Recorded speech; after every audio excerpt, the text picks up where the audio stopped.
So that Dolphins game yesterday, that wasn't pretty. That wasn't even particularly fun. I have 2 seats there, season tickets, gone to every single game so far, and it's been a wild difference for the first 2 games, for the first 2 home games that Patriots win, that Bills win, and then to the Vikings game, and then the game last night against the Steelers. Miami Dolphins, of course, winning that game 16-10. Tua, 21 of 35, 261 and a touchdown. On his first game back, Kenny Pickett, 257, a touchdown, and 3 interceptions really was the biggest difference between the 2 teams, something I'll get into in a second. The ground game looked a little better than it has. I don't want to get carried away saying the run game is fixed. Only 111 yards. Raheem Mostert, 79 yards, averaged 5 yards a carry.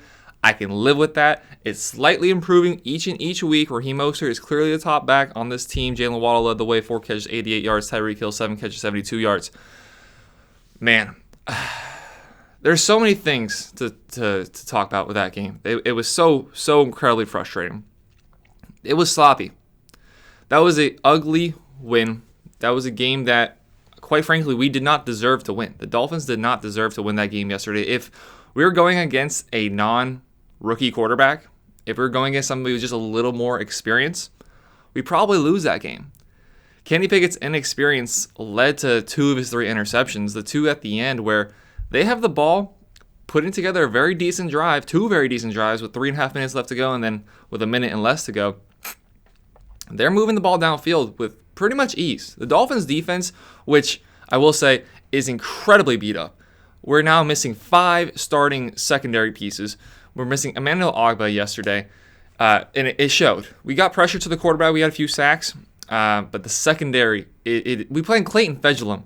Clayton Fejedelem, I don't know if he's ever played safety of his entire Dolphins career. He's always been a special teamer, and that's fine. Do your role. But he's out there playing safety, and that scared me.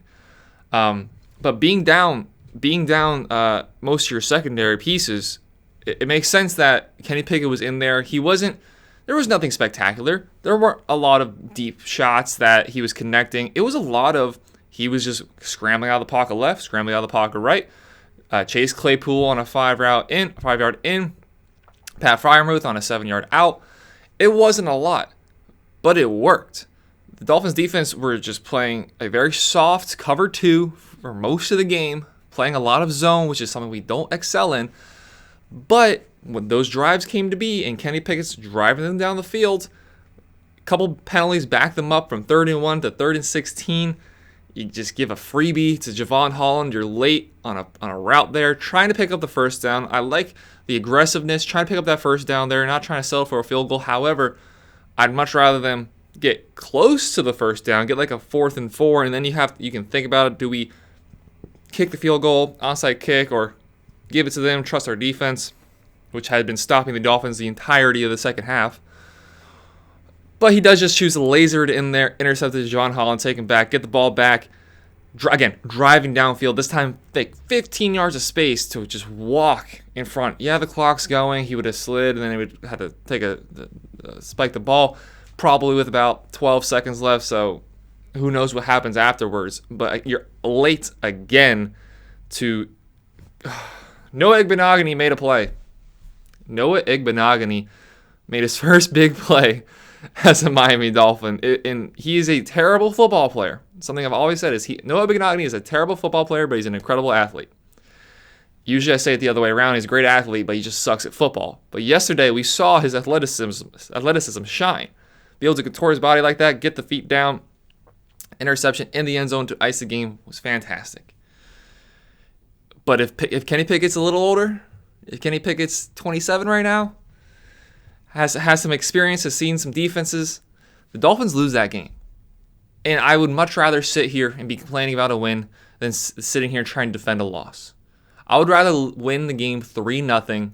Tua throws for -2 yards, and it was a fluky muffed punt that led to a field goal. I would much rather win 3-0 like that than to sit here and we put up 41 points, but we still lost. I would much rather do that. But there are some things that still need to be addressed. Tua looked great up until about the 15th or 16th play, I want to say, or 15th or 16th passing attempt. He looked great when plays were scripted. Most NFL offenses, the first 15 to 20 plays, maybe more, maybe less, you generally know going into the week what they're going to be. You know what plays you're going to run. Now, you get down to situational football, you get down to a 3rd and 2, you're not going to run the same play that you would have just thrown out there, right? You're gonna check down to something else, possibly a run play, which we saw working yesterday. But Tua played great within that confinement of having a scripted offense. Then when you open the bottle up and the rest of the game plays out, Tua didn't have himself a good game. Like, he finishes with a good stat line, 21, 35, 261, a touchdown, passer rating of 92. That's okay. That's good. If I saw we won the game and that was Tua's stat line, I'd be happy. Now, I'm not that happy the fact that he finished the first quarter with around 130 yards and for the rest of the game only got 130 total. That's a problem. There could be a few reasons for that. You could point to he just missed basically 3 whole games. He's coming back from a concussion. This offense had to change the way it played based off of Teddy Bridgewater and Skylar Thompson. Now they're going back to how they're playing with Tua. Was there an issue with the offense? Was there an issue with Tua? No, Tua didn't have a good game. There's multiple opportunities. He could have hit Jalen Waddle for a wide open touchdown. Waddle and Hill running similar routes, but Hill was running it in like 20 yards down the field, and Waddle was running it like 28 yards down the field. And two secondary men converged on Hill, and Tua overthrew it, but he just hit Waddle. That's a walk-in touchdown. That was a play that stood out to me. Another play that stood out to me that I'll get into my next criticism of Mike McDaniel did not have himself a good game. Situational football, you look at the analytics. When you're up 16-10, okay, the analytics say go for it. Apparently there was only a 1% difference in the projected outcome if he went for it there and if he didn't go for it there. So the numbers say to go for it there, so he went for it there. I am a full believer in you have a struggling team. Both sides are struggling. Both the Dolphins and the Steelers are struggling to move the ball and to put up points. Both teams only put up a touchdown each. You can now have a 2-possession game and ride your defense, which is beat up, but the defense was playing fantastic. I can live with these underneath routes, and then the more the drive progresses, you start to stop them. I can live with that. But McDaniel choosing to go for it on the 4th and 2 when you're within your own 20-yard line, I didn't like that. And then Tua then made the wrong read on top of that. It was RPO, hands it off to Chase Edmonds, which, why is Edmonds playing? Why is Chase Edmonds playing over Myles Gaskin? My girlfriend, she was a big Myles Gaskin fan. She comes to the games with me. She was a big Myles Gaskin game last year because, for one, he was our only running back, so she says it feels like whenever we made a big play running the ball, it was him. Of course, it makes sense. It was him. He was the only guy. But still, you see Chase Edmonds drop 2 key third downs. You see him not really do anything in the rushing game, averaging 2.5 yards a carry.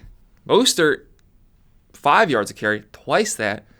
Yeah, the offensive line is not that good, but why is somebody doubling your output, doubling your average?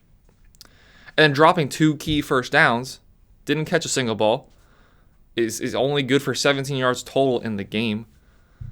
But yeah, Tua hands the ball off to Chase Edmonds, 4th and 2, and just runs into a wall. If he pulls that back, looks to his right, Trent Sherfield is walking for a first down, possibly a touchdown if we get lucky. I don't know. But McDaniel put him in that opportunity to make that mistake. McDaniel put him in the opportunity knowing he hasn't played for the last 3 weeks, played only a quarter and a half of the Bengals game. He hasn't played basically in 3 weeks. McDaniel puts him in that situation knowing he's rusty, knowing that he's just coming off a major concussion. Give him that opportunity, and it doesn't work. Steelers get the ball, and the rest of the game was nothing. It was a stalemate. Both teams back and forth. I'm very thankful we have a good punter now. Morstead, he didn't have any pins inside the 5, but we didn't have a single touchback yesterday. So Morstead is a weapon on this team. When things aren't going well, Morstead is not gonna set the other team up with a good field position. Morstead is a all-pro punter. I don't really keep up with punters, but maybe he's a Hall of Famer. I don't know. Probably. Onside kick against the Colts in the Super Bowl might be enough. But that wasn't pretty. That was not pretty. A win's a win. A win is a win. I don't want to take too much away from the fact that we won a football game. We won 3 in a row. We lost 3 in a row. And we won again. Lost some games we should have won. Lost some games that I said if Tua was playing, we would have won. I think we would. I understand what the scoreline ended up being. I think we would have beat the Jets. Bengals, hard to say. The Vikings, I definitely think we beat the Vikings with Tua. Bengals are looking like a top 5 team. Joe Burrow, 430 yards, 4 total touchdowns. Jamar Chase, 2 touchdowns, and even Tyler Boyd's getting on the action yesterday. Bengals are looking phenomenal. So maybe we lose that game. Probably lose that game. But I do think we beat the Jets. I do think we beat the Vikings. I'm sitting here with the Dolphins logo on my chest. I understand that. I know what it looks like, me saying we would have won those games. I get it. I get it. I am a Dolphins fan. However, I like to think I'm being pretty realistic with this. It was a bad win. We did not deserve to win. We did not deserve to win the game yesterday, and it was with Tua. The excuse I gave for the last few games, we were without Tua. We were with Tua last night, and we still just narrowly edged it out. But we're 4-3. We're 4-3. We're back in the playoffs. We're back in the playoffs. We are at the number 6 seed, just behind the Jets. Man, the Jets just lost Breece Hall, so their ship is going to sink rather quickly. That team, that offense was 100% Breece Hall dependent, and dude's a stud. So for the NFL, it sucks to see a star player go down, but for the Dolphins, the Jets are about to tumble and crash. They got lucky the last few weeks. I think the Packers absolutely stink, and I'm going to get to the Packers later. And then yesterday, I mean, even if Russell Wilson played, the Broncos are terrible too. So the Jets are going to come back to reality, I assume. But as of now, the Dolphins are in the playoffs, and we have a great stretch of games to look forward to. Next week, you get to take on the Lions. And then I don't remember the exact order, but there's the Browns, there's the Bears, there's the Texans. We didn't play good against the Steelers, but we won. And now we have a blueprint to then go on a 4-game winning streak, hopefully, before getting back into the meat of our schedule. Not a pretty win, but a win nonetheless.